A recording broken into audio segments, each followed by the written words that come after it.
Welcome back to Heroes on the Mat podcast. I'm your host, Justin. We got a very special guest again today. This is going to be a fun one because I just heard his origin story slightly off camera. I wish we could have got my reaction on camera. But on Heroes on the Mat podcast, we're going to talk about a bunch of different things. I'm sure you've seen episodes before. Please do not forget to like every video we post. Share it with everybody. Please subscribe to our YouTube channel. Go to our social media. Subscribe to everything. Go to our website. We got a big event coming up on the 26th. We got a lot of great competitors coming in at Mud Hen Brewery down in Wildwood, New Jersey. So I am sitting with, who are you? What do you do? Bill Bontcue. Nice to meet you. Nice to meet you. Retired from Vineland Police Department in 2019 after doing 25 years. Thank you very much for your service. Thank you. So, Vineland Police Department. Yes. Okay, so let's start from the beginning. Let's start from the very, very, very beginning. What got you into law enforcement? I honestly don't even remember. I was actually at Glassboro State College. I was heading toward architecture. Okay, that's quite the turn. Flipped into criminal justice. Graduated from there in May of '92. Okay. 3 days later, I was in the police academy, Cape May County Police Academy. Okay. Got hired by the CL City Police Department. Mm-hmm. Worked there for a summer as a Special Class 2. Okay. That fall, I got hired by the Cumberland County Sheriff's Department. I worked in the jail for 2 years. So you did, is that technically corrections or no? Corrections. Yeah. Yes. Okay. So what'd you think about that? Hated it. It's just not me. It wasn't me. I wanted to be a police officer. I wanted to be on the street. Okay. I spent 2 years in the jail. In '94, I got hired by Vineland. Okay. Went through another academy again and worked there for 25 years. You had to go through a separate academy? I've been through many academies. I went through the Special Class 2 in Jersey. Some places are doing waivers now. Some places are just doing weeks where you have to make up the minimums or the mandatories that you did miss. Mm-hmm. Vineland requested that I go back full time. So how long was that? 16 weeks. Okay. Yeah. So you get hired and then you go, right? Like yes. You get hired and then they send you to the academy. Is that yes. how it works? Okay. So 16 weeks at the academy, and then you were hired at Vineland, and you were there for 25 years at that department? Yes. Vineland? Yes. That's interesting. So what made you stay in Vineland? You just liked it, or just never saw a reason to transfer anywhere else? Like, what kept you there? I started doing, after a couple of years, I went to the narcotic unit. I love narcotics. Okay. I had a big narcotic background. Tried a DEA. They have a polygraph test. I did undercover work. Couldn't pass the polygraph. Had issues passing the polygraph. Have you ever bought or sold illegal drugs? And and they're telling you just forget about it. That was make believe, and it's you're still buying and selling drugs, and you're not. And I just said, screw it, I'll just stay. Yeah. So I ended up just staying. Okay. So Vineland Police Department, and you were there for 25 years. When you did retire, what rank were you? I was a sergeant. I was in charge of the K-9 unit. Okay, that's awesome. So, how long were you K-9 officer? From 2007 to 2019. Did you? I mean, the odds of having the same K-9 throughout that is very slim, right? I had 3 dogs. 3 dogs. Yes. Like. I had my first dog. I had Cliff in 2000. We got him in 2007. Okay. We graduated in May of 2008. He was a single-purpose patrol dog. Mm-hmm. Vineland wanted me to get a single-purpose narcotic dog. And explain the difference here. Cross-trained dog, your patrol dog can do basically human-scent patrol work and cross-train him into narcotic work. Where, yes, there's a slight possibility if you sent a dog into a building, he may indicate on a closet, and would it be a human scent or would it be a narcotic scent? Okay. Try to explain it simply. If I sent my narcotic dog into a building and he indicated, it's only going to be drugs. Okay. So Vineland wanted a single-purpose dog. I got a single-purpose dog. So from 2007 to 2011, I rode around with a single-purpose patrol and a single-purpose narcotic dog. Okay. And then when you have those dogs, that dog is your dog, right? Like, does the dog come home with you? Is that how that works? City property, and they're with me all the time. So it's like pretty much, it belongs to the city, but Yes. The dog lives with you, yes. essentially? Yes. So you had 3 dogs that you worked with throughout your whole career? Yes. Wow. 2011, my first dog was killed. Oh my God, I'm so sorry. That's terrible. Okay, that's awful. And then your second dog that you had retired? Like, how does that work with dogs retiring? Is it like a certain age or just when they just can't do it? Like, after my first dog was killed, a week later I bought my last dog, Yoshi. okay. We started the academy in 2012 and graduated a couple of months later. Okay. 2009, January 2019, I retired Canine Lido, Lido. He was my single-purpose narcotic dog. Because he's probably about 12 years old now. His hips are starting to go, so I retired him. Okay. And then... So is that dog, like, once the dog retires, that dog just comes home with you now, and then it's just your dog now? City signs him over to me. Okay. I buy him for $1 from the city. Okay. Ultimately. The city doesn't want a 12-year-old dog, obviously. Of course, yeah. So he just went home. He became a house pet. I mean, didn't do much. He was older, had hip issues. And then from January until August, I just had Yoshi, the one dog, until I retired in September 1st. So when you retired, did that dog also retire at the same time and come home with you now? Oh, yes. Okay, that's so cool. when I officially retired, I had the 2 dogs that I worked with. So I had two great house pets. How'd they get along? Fine. That's good. I've had, like I said, my whole entire canine career, I've had 2 dogs in my truck at all time. That's awesome. That's really cool. What kind of dogs were they? Shepherds. All of them were? All 3 were Shepherds. Okay. Have you ever worked with other dogs? I actually, since I've retired, I do have my own dog training business. So I'll work with almost any dog. So your dog training business is just for not police training house dogs. Pets. House pets. Yes. Okay. Awesome. I could have used your number a couple years ago. So, wow, man. So only Shepherds. Have you worked with Rotties and stuff like that? Like when it comes to police dogs, like do they still use Rottweilers? Violent in the late '90s had a Rottweiler, which was bizarre. But the thing with the Rottweiler with the small snout and biting is usually an issue. Yeah. But yeah, Violent had I believe Rocky back in the late '90s. And then just they don't really go with it. Just because Shepherds. No, but then you find a vendor that's importing dogs from Europe generally, and most of your dogs are German Shepherds, Dutch Shepherds, Malinois, Czech Shepherds, something to that effect. Okay. So you have a dog training business now that Yes. you also do. Is that pretty much your full-time thing now? No. Okay. What is your full-time gig now? I own the Shark Tank Brazilian Jiu-Jitsu in Vineland. You own it? Yes. Awesome. That's great. When did you open? We get crazy. Let's hear it. Shark Tank was opened in 2008 by Jason Guerrera. Okay. And I started training there as I was training at another school because back when I started training, there wasn't a lot of schools around. So you know what? Before we get there, let's peel it back a little bit. So you were a cop, and what year did you retire being a cop? You said 2019. 2019. So it was about 7 years ago. When did you actually actively start getting into training in jiu-jitsu? It was in the 90s, you said, right? 1999. Yeah. Tell the audience this story, please. Well, actually, when I went to the Cumberland County Jail, my concern, like everybody else, I said to the training officer, I'm like, if I have to fight an inmate, what do I do? And he goes, do whatever you have to do. And that was the training advice back in 1992. Oh my do whatever God. you have to do. And I was like, okay. So then I sought out a karate school. Okay. And I started training a lot of karate. And I was like, I'll use this at the jail, I guess. Because I had no self-defense training at the jail. None. Zero. That's actually crazy. I'll blow your mind. I worked there 2 years. Never went to the academy.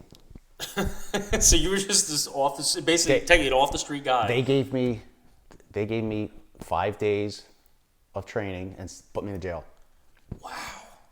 No academy. Okay. So I start the whole karate thing, and I'm like, okay. 94, I go to Vineland. 99, I had a buddy of mine who I was doing karate with, was a Vineland police officer. Said, hey, I just went to this. I think the acronym back then was GRAPPLE, GRAPLE, maybe some type of Gracie school. Yeah. He goes, lay on the floor. I said, for what? He goes, lay on the floor, watch this, I'll mount you. So he mounts me. He's like, how do you get up? I'm like, I don't know. You know, I'm doing the old hands, and he goes, I could arm bar you. I'm like, I don't know what you're talking about. So then I mount him, and he's doing bump and roll and trap the arm and trap the foot and roll, or I was like, oh shit. So then we started doing a little bit of jiu-jitsu in his basement. Okay. And we have a wrestling coach from the local high school that says, I have this 16-year-old kid that just moved here from Puerto Rico, and he does jiu-jitsu. Okay. So like, bring him over. Yeah. So now we have a 16-year-old high school wrestler teaching police officers in a basement the little bit of jiu-jitsu that this kid knew. Yeah. So we started going that way, and then we find out there's a police officer in Galloway, which is just a half hour south of us, who does jiu-jitsu at his house. Okay. So we end up going to Rich Comar. We go to his house, and he has a chicken coop converted into a jiu-jitsu room. So we start doing jiu-jitsu in his chicken coop. Okay. I thought my last guest had some crazy shit to tell me. No, it's South Jersey. Yeah, I guess so, right? It's just something that happens in South Jersey. But I mean, this is 1999, and there was nobody around for jiu-jitsu at the time. Yeah, well, I mean, the UFC didn't start until '93, which pretty much kind of popularized what Brazilian Jiu-Jitsu was for the most part. Well, I shouldn't say that. For mainstream, I guess, audience to an extent, I think it did. But there was really no schools at all, probably until like the 2000s, right? In America? No, because you had Balance Studio in Philly with Phil and Ricky Miglerese. Okay. Because Maxercise was there. Steve Maxwell. Okay. And then I think I might be off, but I think he left or moved, and then Phil and Ricky took over. Okay. Because we were training under Phil and Ricky. And this was in the late 90s? 99, 2000. Okay. Because remember, Helson Gracie came to our school in 2000 for a seminar. That must have been awesome. That must have been very, very, very interesting. Eric Scheffler used to be the sheriff, was an Atlantic State police officer, was the sheriff recently in Atlantic County. In 2000, UFC went to Atlantic City. Okay. We had 2001. We had a private lesson with Hoist Gracie in Eric Scheffler's basement in Galloway. That's awesome. And it was just like, hey, you want to go to this seminar? Where are we going? We're going to Eric's basement. And Hoist Gracie's in the basement, and we're going, hey, how do we pass guard? And he's teaching us how to pass guard. That's cool. Yeah. That's awesome. Were you doing, well, obviously back then, I don't even think no-gi was even a thing, right? So you were all gi jiu-jitsu? All gi. Okay. Even now? Or do you do No, we do both. Oh, you do both in your school now? We do both. We compete both. So yeah, everybody, we do, this week in the morning, our morning classes are all gi and the night classes are no gi. Okay. And then the following week, it'll flip-flop. Okay. So everybody gets a taste of both. So all right, so we'll move forward now. So you own the school. Yes. You said now. Okay. You didn't start the school, but you bought in, I guess, right? Is that or purchased the school? Or are you the only owner? Like, how does that work? Jason passed away in 2014. Okay. And then we tried to keep the doors open. Who could teach when? What morning classes? What night classes? The best we could. We had actually a state correction officer who worked day shifts would cover the night classes. Okay. I would try to cover the morning classes because I was an afternoon shifter. Mm-hmm. And you were already a black belt at the time, obviously, right? No. You weren't? No. Jason would have probably given me my black belt had everything continued. Yeah, I was a purple belt when he died. And then Daniel Tavares came in for a little bit and started teaching with us. Okay. And he gave me my brown belt. Okay. And then we had just a falling out. And then for a couple of years, we couldn't find any school to go under. Really? Martial arts politics. Yeah, that tends to be a thing. So I was a brown belt for probably about 5 years. Okay. And then when were you awarded your black belt? 2018. 2018. So not that long ago, about 7-8 years, give or take. Right. Okay. So what do you think, at least in your opinion, because you've been doing this for a very long time, what do you think is the hardest thing about grappling when you first start? Is it walking in the door? Is it leveling up from white belt to blue? Like, what do you think? I think it's the cliche, just walking through the door. Yeah. Because I still have grown men walk in that don't want to participate. They just want to watch. Okay. I think people have that thought that I'm going to be the nail, like, I'm going to walk in and get beat. Yeah. And you try to explain to people, like, and not being funny, you have older women coming in now, and you have older guys over 50, 60 coming in who've never trained. And I go, what's the purpose of us beating you? Like, yeah, it's ultimately a business, but we're here to, the jiu-jitsu community is getting better and better. And, you know, I'll have a 50-year-old woman come in and going, we're not going to beat you. Yeah. We can't be. And it's, you know, and it's that, and it's that fear of coming through the door of the unexpected, you know, or I'm going to get killed. And I tell everybody, we wouldn't grow if we killed people, or there'd be 3 people here. Yes, that makes sense. So, but I think, that's absolutely the hardest part, just getting there and dealing with the unexpected.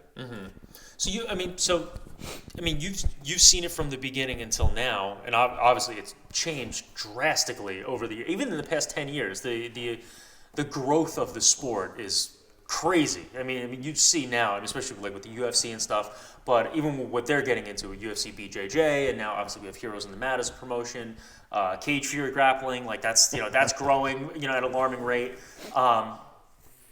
So you even said like you're having older people come in that have never done any kind of self-defense training before, and they're coming into jiu-jitsu now. Like you said, you're having 50-year-old women come in, and they've never done anything before.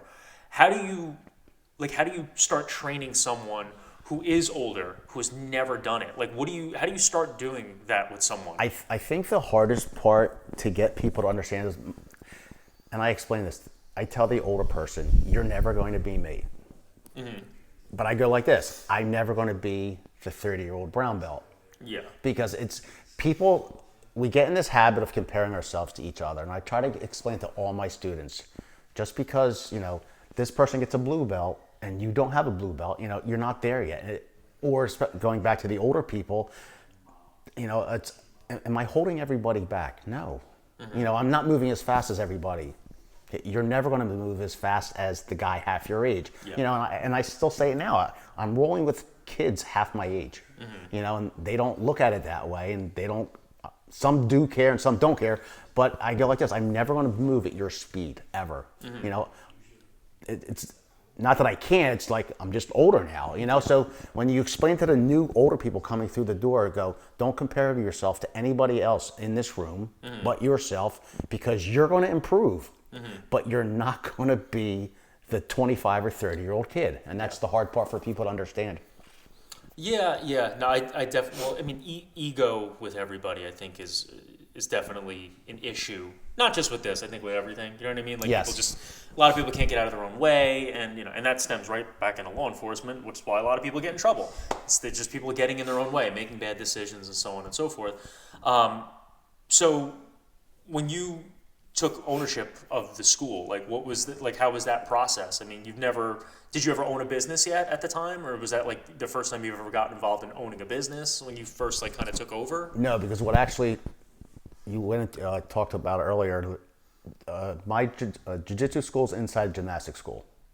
Yeah. Okay. Yeah. My wife has the gymnastics school. Okay. On the first floor, and we're upstairs on the second floor. Okay. So we share the building. But okay. No, it's she's owned that whole entire building since 1998. Okay. So she's been there the whole time. And so she was a business owner for years. Since she was 18. Okay, good for her. So that's awesome. She's been there almost 30 years. And we actually started dating in 2014, 15. Okay. Her and I, and then we got married in 19. So congratulations. Yes, thank you. But I've never had a business, but she's an amazing mentor. That's good. Because I said she's been in the gymnastics field her whole entire life. And then when she had the opportunity at 18, she bought the business. That's incredible. So at 18. She's been doing that. I mean, she's coming up on 30 years, but she's an amazing business person. That's good. So I have a good mentor. Awesome. So that's got to be that's very interesting. That there's gymnastics downstairs, jiu-jitsu upstairs, and you're married. You know what I mean? Like you're with the person who owns the business downstairs, you own the business upstairs, and she's mentoring you on business ownership and all that other stuff. I mean, that's fascinating that she was able to do it at 18 years old and buy that building. Yeah. I mean, that's actually incredible, to be able to do that. I own a business myself, and it's not the easiest thing in the world. Everyone thinks it's all like glitz and glamour, right? Like, have you noticed that? Like, just the judgment is crazy. Yes. Like, oh, you're a business owner. Dude, it's hard. Like, people think, first of all, everyone thinks every business owner is rich, which I don't know why people think that. Yes. It's absolutely ridiculous because it's just not the case at all. And the one quote that someone said to me was, when you become a business owner, you quit your 9 to 5 to work 24/7. And I was like, yeah, it seems about right. Yes, I have put a lot more hours in now that I've retired, yes. Yeah. So you said you retired from Vineland in 2019. 2019. Yes. Okay. So you've been retired, even though you're not really retired because you're still working technically, running a business and everything like that. Do you find it stressful running this business versus when you were a cop? Is there a difference in the type of stress that you're dealing with here? I'm sure there is. Yes, because we always have the little petty issues that come up, what something breaks or a toilet backs up or something, but it's still never to that level of law enforcement, and it's hard to explain if you haven't been there, and coaches call out or something at work and you go, okay, but I don't need 6 cars on the road, 7 cars on the road, 10 cops, whatever. Yeah. Or it's, hey, I'm not getting shot at, or hey, it could be worse, it's not a dead body. Mm-hmm. So it's there. Yes, you have your stress, you have issues that do arise, but I tell everybody it can always be worse. That's a good way to look at it. I think with anything that happens in life, you just look at it as like, things could be worse. Right. That's a good way to, I guess, cope with it. But like I said, the law enforcement stress is way different than the business stress. Yeah, I can't even imagine, and I say that to everybody that I have on here that is still working as a cop or in a jail and stuff like that. What you guys deal with on a daily basis and the scrutiny that people get, it's.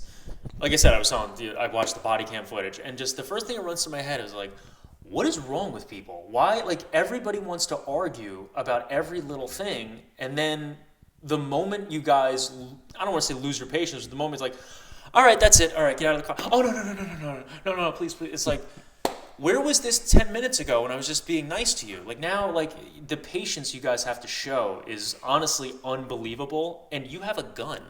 That's the other part, too. It's like, this could get really bad really quickly if I lose my temper, and that's the last thing you guys want to do. So every time I see these things, the first thing I say to myself is like, I don't know how they do it. I don't know how you guys do it. I really don't.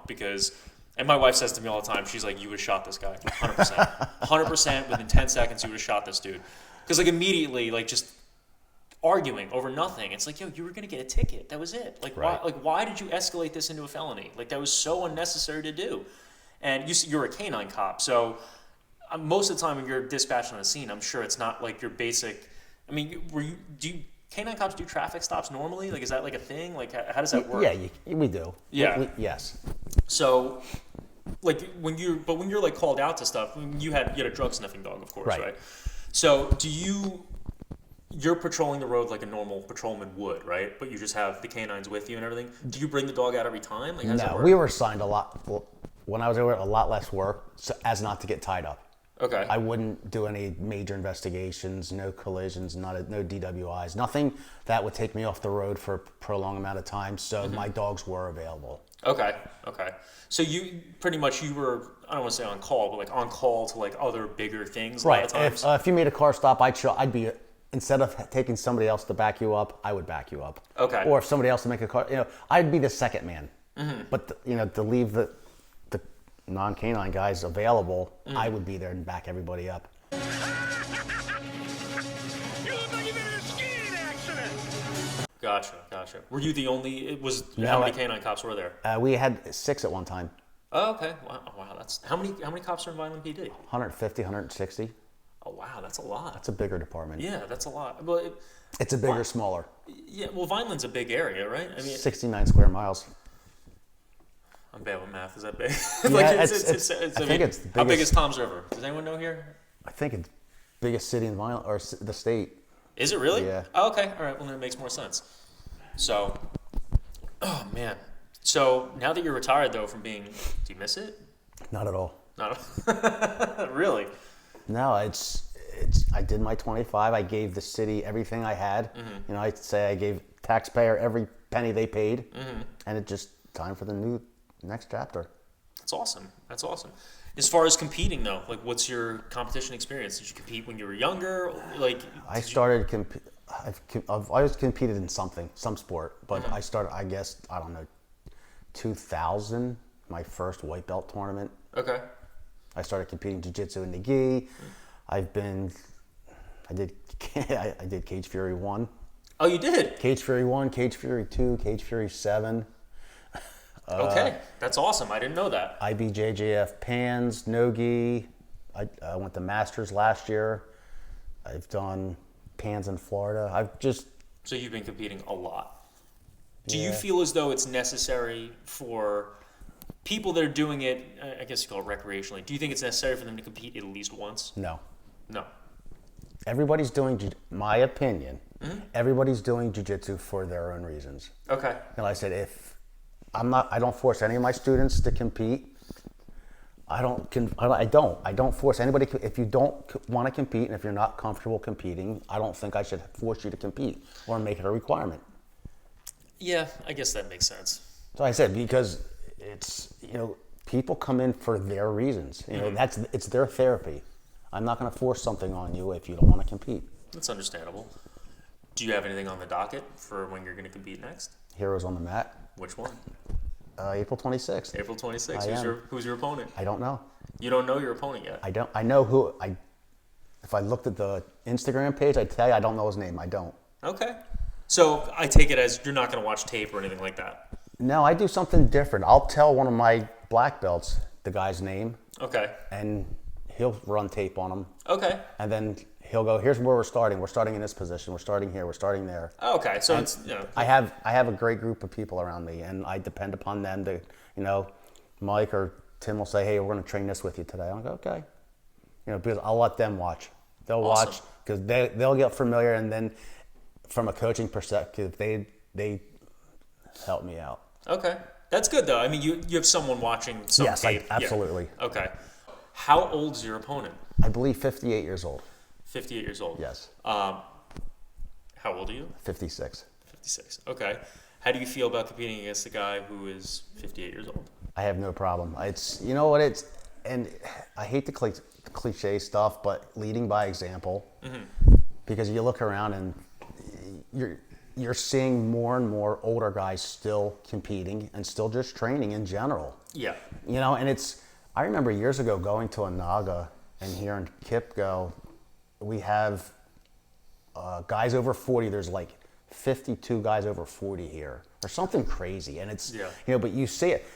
When I went to Masters 2 years ago, I saw 3 women over 70 competing. Holy crap, really? out in Vegas. And you got, you're looking at, it's and you see the numbers going up and up and up. Yeah. And I love it. And I love it. The jiu-jitsu community is, the way it's growing, the way it comes together has been absolutely amazing. Yeah, I agree. I definitely agree with that. Yeah, it's, as we were just talking about before, the sport has been growing at a crazy, crazy, crazy rate. I mean, you could even just see it in the amount of schools that are opening. It seems like everywhere I go, no matter where I drive all over the state for my job. You know what I mean? I haven't been down to the Cape May area in a while, but literally everywhere I go, especially in Jersey. I mean, you've been in Jersey for a very long time. Almost every single plaza you go to now, there's at least a pizzeria and a nail salon. Everywhere you drive. I'm starting to see more and more in those same plazas, there's jiu-jitsu schools opening up constantly. Yes. So, yeah. So it's so, but yeah, no, the sport has been growing at an alarming rate. It really is awesome. And now, you own your own school and everything like that. Do you have any other schools that you collaborate with or anything like that? Like, because I know a lot of guys, like, they'll have some other guys go to one school, then they'll come and switch. Listen, I advocate my guys go train every place you can. That's good. I do it. You brought up Cape May. The owner from there, Chuck, him and I are good friends. That's good. 609's down by us. They're between us and Cape May. We're down there a lot. There's dozens of schools we train at. That's good. The other night we had another school. 3 guys stopped in. Hey, can we just drop in for class tonight? Absolutely. That's good. And that's what I think if you look at it, I think too many guys think about jiu-jitsu and the other schools being competition.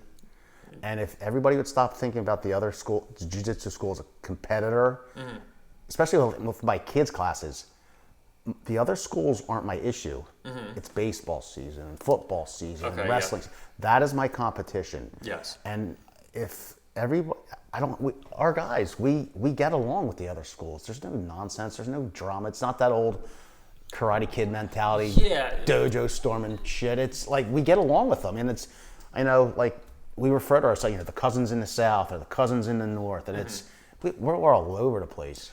Yeah, that was a thing for a very long time. I think I don't remember who I spoke to about this on the podcast, but just the martial arts world. I mean, even when I was younger, when I went to, it wasn't karate, it was, I don't know, Tang Sudo or something, I don't know, some shit or whatever. But it was very very culty in a way. Like you said, it's like, like the other school was like almost like the enemy, and it was like, like you said, martial arts politics almost. It was so stupid. It didn't even make much sense. And then here and there, I hear about it still, where guys get a little like almost butthurt if you go and train in another gym and stuff. It's like, oh, what, you think you can't learn that here or whatever? And No, we have that one school by us. Yes, we do. So you're yes, familiar. We have one. Yes. Yeah, which is insane to me. I mean, you probably feel the same way, obviously, because you work with other schools, you're friends with these other people and stuff, and you advocate guys going and training at other schools because you can learn more. I mean, you're absolutely always gonna learn. So wait, where was I going with this? Oh, so now your opponent, right? You haven't watched tape, but you have someone who has. It's a couple weeks away. How you feeling? Good. Yeah, you really feel good health-wise. No injuries going into this. You're feeling well for the most part, I guess. I mean, we're always like a little bit banged always up. Sore, always hurt, Yeah. So, but yeah. So this. When's the last time you competed? I did good fight. I don't know, last year in Delaware. So not that long ago. No. Okay. They gave me a 21-year-old. How'd it go? Can I ask? I bear trapped him. Okay. Yeah. That's good. I was happy. That's awesome. Afterwards, like, was it like friendly or anything like that? Like, no, I had no issue. No, well, you won, so I mean, you shouldn't have any issues. I mean, no, with him, like, was he butthurt over it? No, Like, I was a little taken back because they called my name and they went out there and there's this 21-year-old purple belt standing there. You can't be the black belt going, I'm not competing against this purple belt. So I went, I'm like, are we sure this is right? Because I'm like, dude, I went like this. How fucking old are you? He goes, sir, I'm 21. I'm like, dude, like, what? Why are we doing this? Like, oh, but man. he said he'd like to push himself and compete in the higher brackets, which I didn't think was too good since I was 34 years older than him. Yeah. But still, I mean, you got to roll with a 21-year-old and you whooped his ass technically. So that's pretty cool. We'll take it. Yeah, that's always a good accolade. Yeah. You know what I mean? So that's awesome, man. That really is cool. So a couple more weeks coming up. I mean, do you do anything else to prepare? Anything different for competition versus your normal training? Do you put more hours in or anything like that, or no? No, I'm there. I'm there every day, but I pick and choose days I roll. I mean, as we get older, we need a little bit of recovery. But then I have my guys that'll push me. Okay. So yeah. Do you do anything else besides jiu-jitsu physically? Do you lift weights? You hit the gym, I'm anything at like that? YMCA in the morning before class. Okay. And jiu-jitsu, train some dogs. Nice. So yeah. Awesome. Where do you have a facility that you train the dogs at? You do them at home? You do it at house calls? I go to people's homes. Okay. Where your problem's going to be at your house. Yes, I agree 100%. And you got too many people that you're going to the PetSmart or the Petco, and it's a sterile environment. Mm-hmm. And then the people get home with their dogs and they're going, it's out of control. It's the doorbell, it's the kids, it's everything else. So I address the issue at the house. That's smart. And one thing I did notice too. I mean, I've had my ups and downs with my animals. And the reason I brought up Rottweilers is I had two of them, not at the same time. But my second one I got as a rescue, and he definitely had problems. You know what I mean? Like there was something was not right with him, and he was a biter, and it didn't end well, put it that way. And it was the same thing though. Like we were looking for trainers and stuff. Like we went to a place, it really didn't do much. Then we had someone come, and the guy who came, there was something definitely wrong with my dog. You know what I mean? He was a little cuckoo, but he specifically said this, which kind of resonated and made sense. He's like, I'm not really training the dog. I'm training you. And he's like, because you're the one who's going to have to control the dog. You know what I mean? I'm not going to be here. So I need to teach you how to do this with the dog, which I'm assuming it's the same thing with you, with going to people's houses and all the triggers that are at home and everything, right? Yes. So do you have a dog business? Like, what's it called? Like, do you have a dog name business? Evolution Canine Training. Evolution Canine Training. Mm-hmm. Awesome. Do you have any social media for that or no? I do. Evolution Canine Training. Beautiful. Awesome. And so give me the social media for your school as well. Shark Tank BJJ. Shark Tank BJJ. Is that what it is on Instagram? That's what it is. Awesome. Do you have a separate Instagram? I do. Bontcue, W Bontcue BJJ. W Bontcue BJJ. So everybody that is listening to this, everybody who's watching this, go to all those things. If you need someone to train your dog that is out of control, you can call this man as well. So we're going to wrap this up right now. It was great sitting with you, man. Seriously, it was so nice to meet you. Go to his page, go to his school page, go to his dog training page. Go follow all those things. Give him a like. Show him some love. Show us some love over at Heroes on the Mat. Go to our website. Go buy some merch. We got a great event coming up on April 26th at Mud Hen Brewery down in Wildwood. Go get some tickets. Come there. He's going to be competing. I'm going to be commentating because I'm a pussy. And it's going to be a great event. The last one back last year was fantastic. And if you want to see what it's like, go on our YouTube page and go check out the live streams. You can check out how our events have gone so far. They're all great. Joe's doing such a good job with this. Go to Subsnacks. Go buy some snacks. Support our sponsors. Support us. Go to my page, MMA.court on Instagram, and go to Heroes on the Mat on Instagram. Go and follow that. Smash the like button. Share with everyone you know. And let us know what you want. Leave us a comment. Let us know what you thought about this interview, any of our past interviews. Let us know what you want to see, what to improve, and so on and so forth. And it was really a pleasure. Thank you so much for sitting down with me. Thank you. All right.